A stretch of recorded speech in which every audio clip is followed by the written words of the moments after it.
Last time we were looking at SQL joins, subqueries, and set operators. So this is chapter 12. This gets into the DBA, database administrator functions, and still includes some SQL. But a lot of it's focused on the architecture too. Some of this is not available on the version we have, so keep that in mind. Be nice if they gave us an entire production Oracle database on the computer, but then again, it take up so much space. Okay.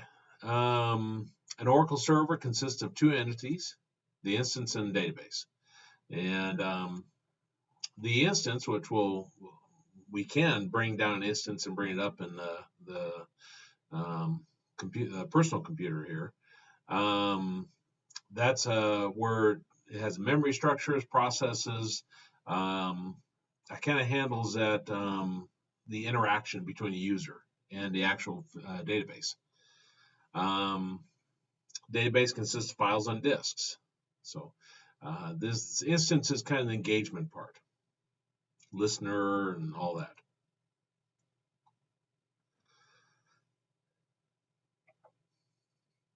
Now, single instance database architecture, the instance again consists of memory structures and processes. Its existence is transient in your random access memory, RAM, and on your CPUs. When you shut down the instance, a trace of its existence goes away at the same time. I might as well show that now to show, even though I think a lot of you have seen it already. Go down to the Oracle part here. And I don't know why that's in the middle of the, here's the Oracle Instance Manager. And it popped up with a window, and I just clicked yes on it. And it shows you where you have your, this is your Oracle Instance Manager. It shows you the instance that's running. Now, if I right click on it, you see there's a shutdown option. That'll shut down our instance.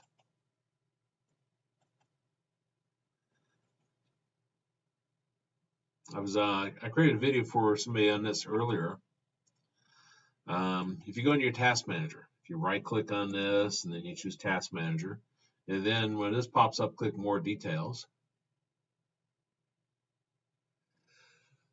If this isn't sorted already, click the name to sort it.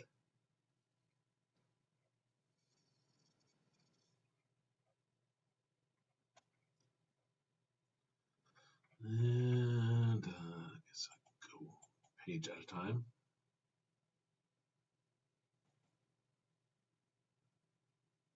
So my new alphabet. There's Oracle.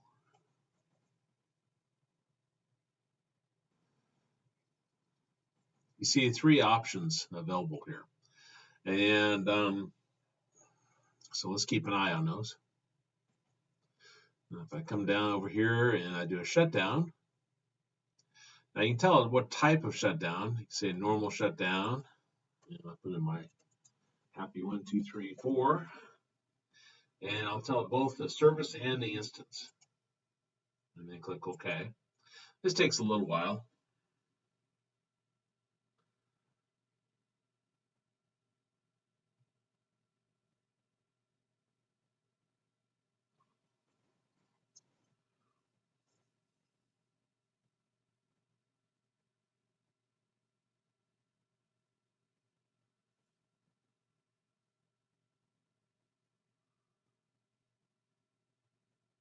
I probably should go back and discuss more things out of the book while that's shutting down.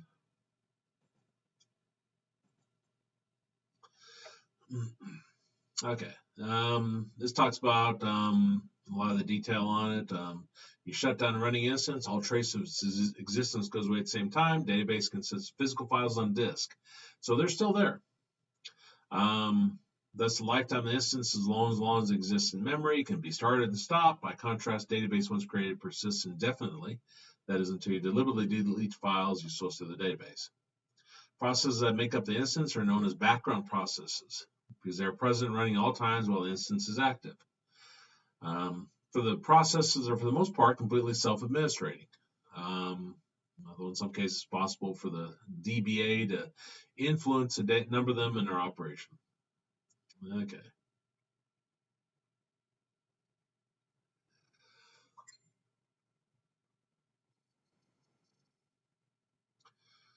And here's architecture of a single instance database presented graphically. Can be summarized in the following 4 interactions. User interacts with the user process. User process interacts with the server process. Server process interacts with an instance, and then the instance interacts with the database. So the instance is the important part. One individual's having trouble right now. His instance is not running. Or maybe it's his listener, which it kind of goes hand in hand with that. So again, if you don't have this piece, then you over here with running your software are not going to be able to talk to the database. Let's see if that's finished. Okay, so now my instance is stopped.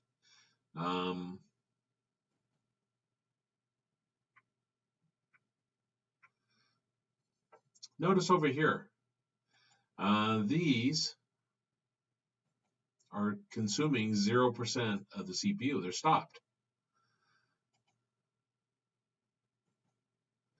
So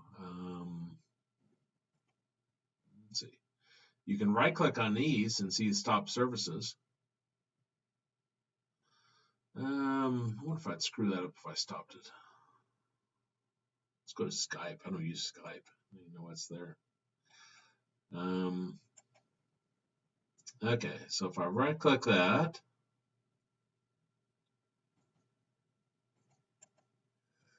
I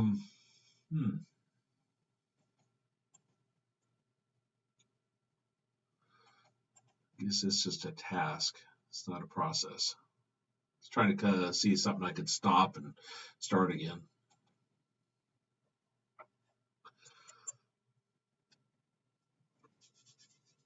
Okay, so it's easy to start. You come over here, you right-click on it. You can say start up, and defaults to that. FB 1, 2, 3, 4, and then down here in the start type, say both. So start service and the instance.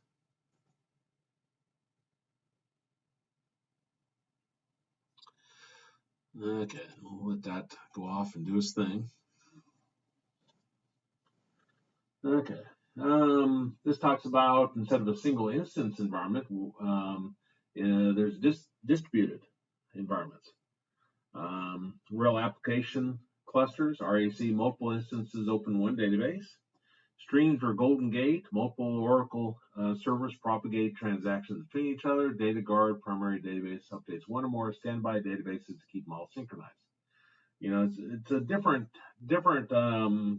concept when you have one user versus you have 5,000 users or more hitting your database. You know, at that point in time, then multiple instances may be what you want to go with.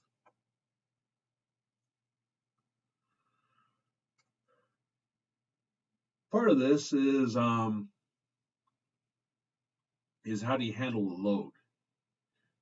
If you try to have all your users go through one instance and don't have any of these setups in place, then it'll be very slow.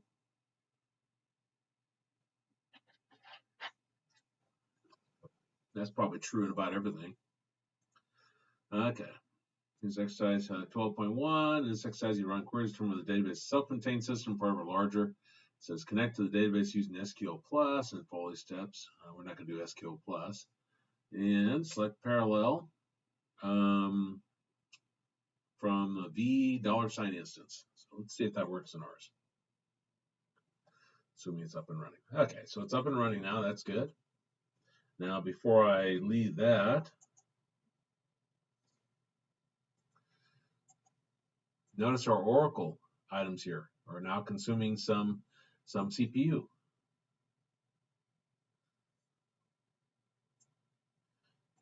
If I right-click on this one, what if I stop that? And what if I'll break it? I'm going to stop it. Okay. Yeah, can I stop this? I'm stopping it for a specific reason. Let's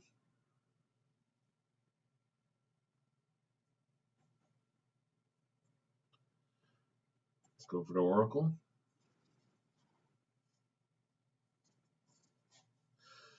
One person in the class is having issues where their listener is not working. So that's why I wanted to see what would happen if you stop the listener. I want to see if I get the same errors as he gets.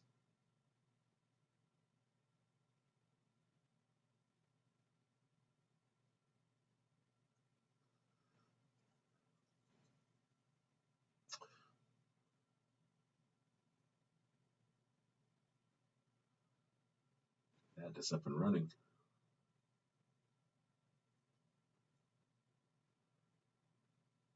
Oh, I didn't change my resolution. That's great. If I can change it while Snag gets running.